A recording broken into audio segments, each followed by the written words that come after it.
Hola, ¿qué tal? Qué bueno, qué gusto estar nuevamente con ustedes en este Mirador 656, nuestra segunda temporada en la que hemos venido trabajando cosas muy interesantes relativas a todo lo que es el conflicto Estado-Iglesia o a lo que fue el conflicto Estado-Iglesia en el México del siglo XX.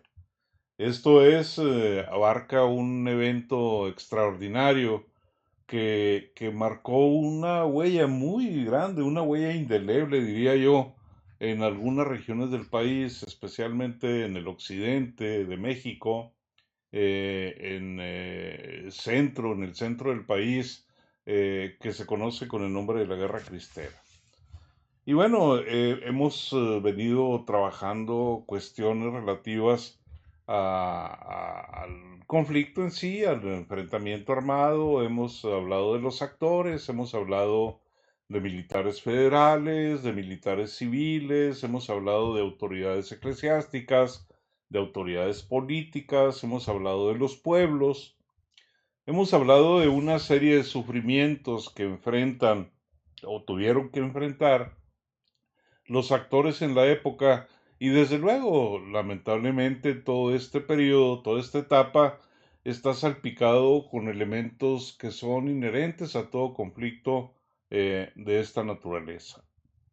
Esto es, a pesar después de tanta diferencia, de tantas dificultades, finalmente también apareció la confrontación armada y eso definitivamente llevó al evento a que hubiese una cantidad impresionante de sangre, de muertos a lo largo de todas las zonas de conflicto y eso, bueno, marcó para siempre la zona y llenó de dolor a las familias.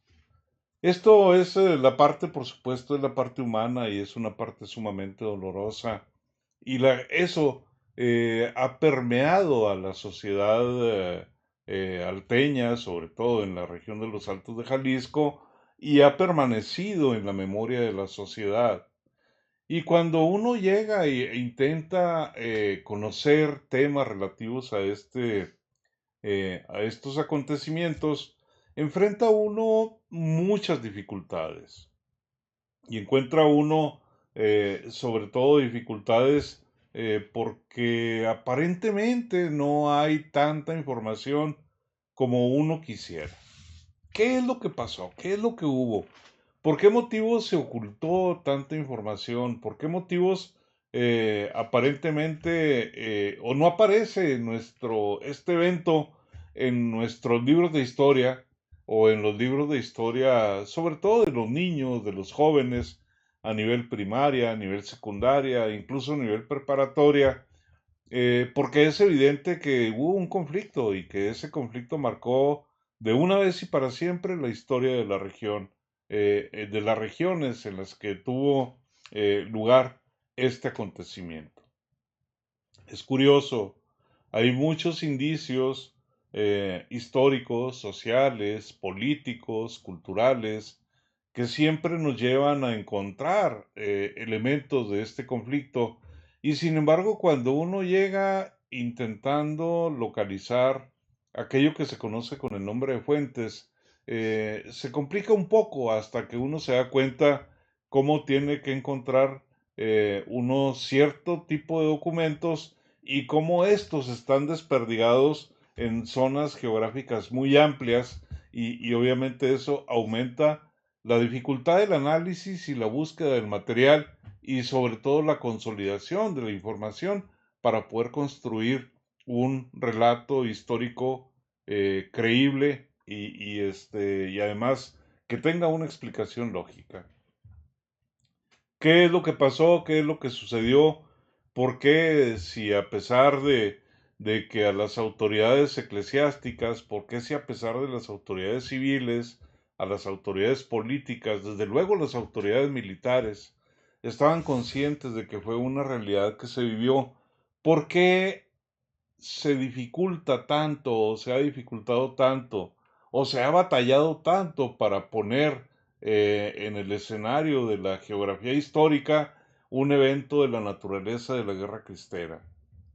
por una razón muy sencilla, porque es un evento sui generis por sí mismo y porque además hay una especie como de pacto que se firma entre las partes que actuaron en el sentido de guardar silencio con relación a estos acontecimientos.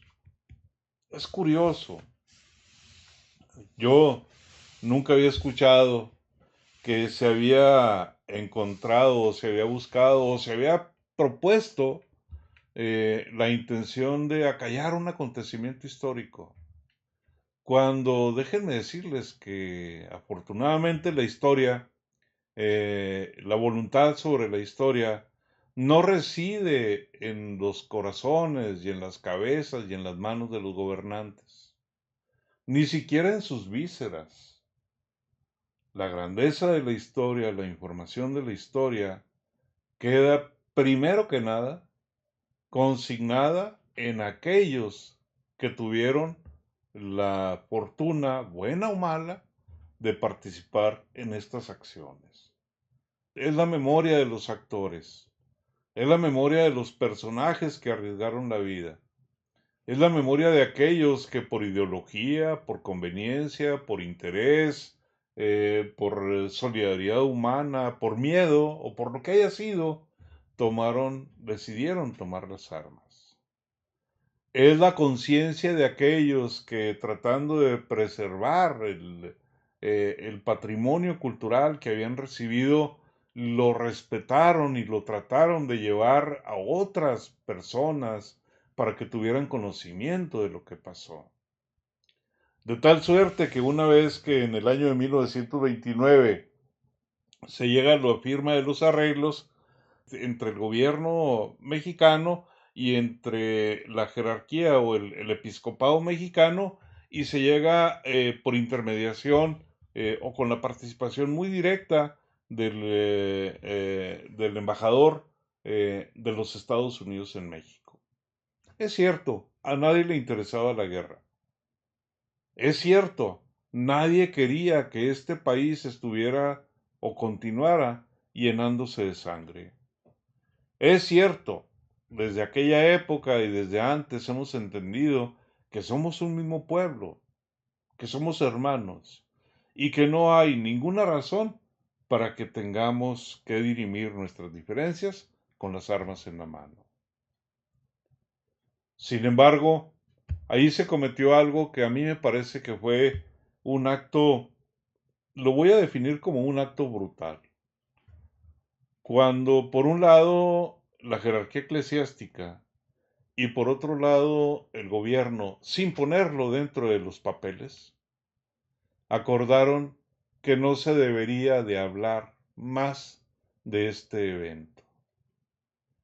Y cuando acuerdan estas dos autoridades, estas dos potestades, cuando acuerdan que tiene que guardarse un silencio prácticamente absoluto sobre el tema, automáticamente están condenando el esfuerzo de todos los combatientes, lo están condenando al olvido. Y eso verdaderamente me parece brutal, me parece grotesco, me parece que no es merecido. Recordemos nuestro capítulo anterior, como hablaba yo, entre otras cosas, de aquellos virtuales campos de reconcentración. Yo no le voy a llamar un campo de concentración. No había púas, no había perros, no había soldados vigilando. Pero si se los encontraba fuera del pueblo una cuadrilla un piquete de soldados, inmediatamente los ejecutaban. Recordemos el sufrimiento de aquellos que perdieron a sus familias. Recordemos el sufrimiento de aquellos que construyeron con su sueño y con su sangre un evento épico que lamentablemente no pudo trascender y que alguien con el absurdo ejercicio abusivo del poder dijo no es conveniente para este pueblo mexicano que se sepa lo que pasó en esta etapa de la historia del país.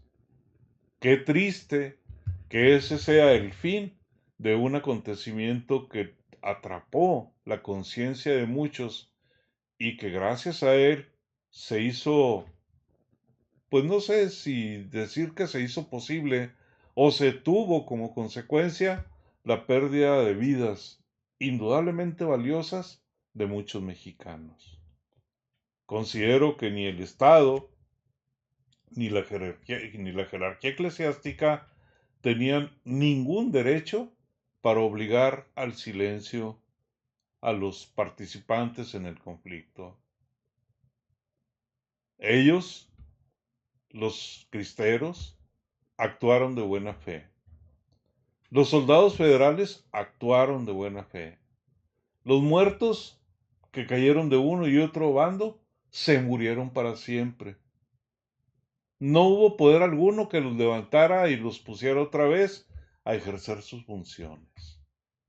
Considero que como actores en esta vida eran dignos de un mejor final. Y no nada más el condenarlos al silencio absoluto y que no se volviera a hablar para nada ni de su sacrificio, ni de su sueño, ni de sus ilusiones, ni de sus dolores, ni de su muerte. Creo que eso fue un acto brutal y por eso considero que vale la pena consignarlo. Ese silencio trajo consecuencias indudablemente. Ese silencio propició, aunque ustedes no lo crean, que siguieran una serie como de purgas en contra de los combatientes cristeros.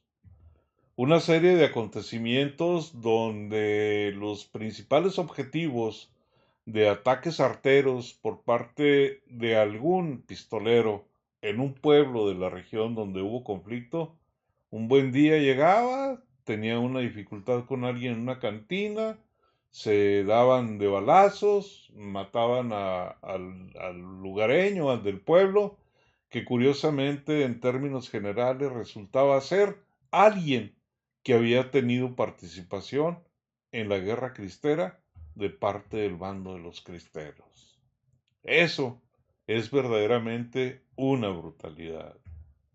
Y bueno, quizá no hayan muerto más porque no tengo el número exacto, pero fue bastante notable la cantidad de personas que fallecieron en esas condiciones. Y me parece que era totalmente inmerecido y por ese motivo lo consigno.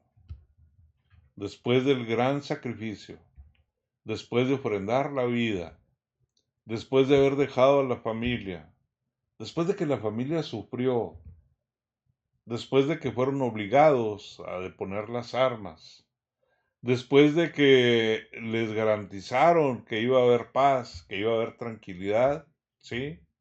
Lo único que lograron fue un silencio y un, hasta cierto punto, repudio de parte de la misma sociedad. Por eso es importante conocer este evento.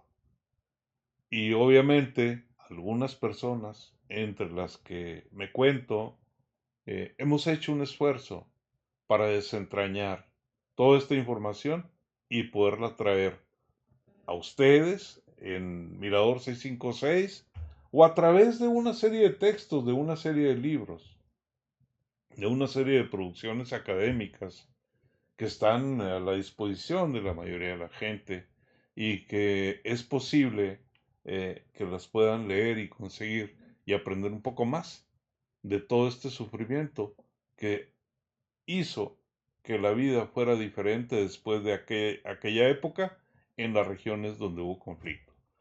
Yo por aquí lo voy a dejar en esta ocasión.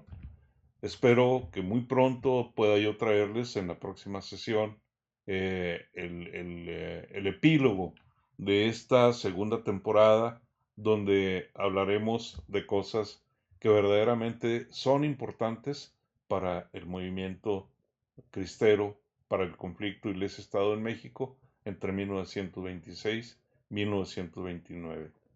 Los invito, ya se la saben, a que le den like, a que lo compartan, a que nos sigan por YouTube, por Spotify.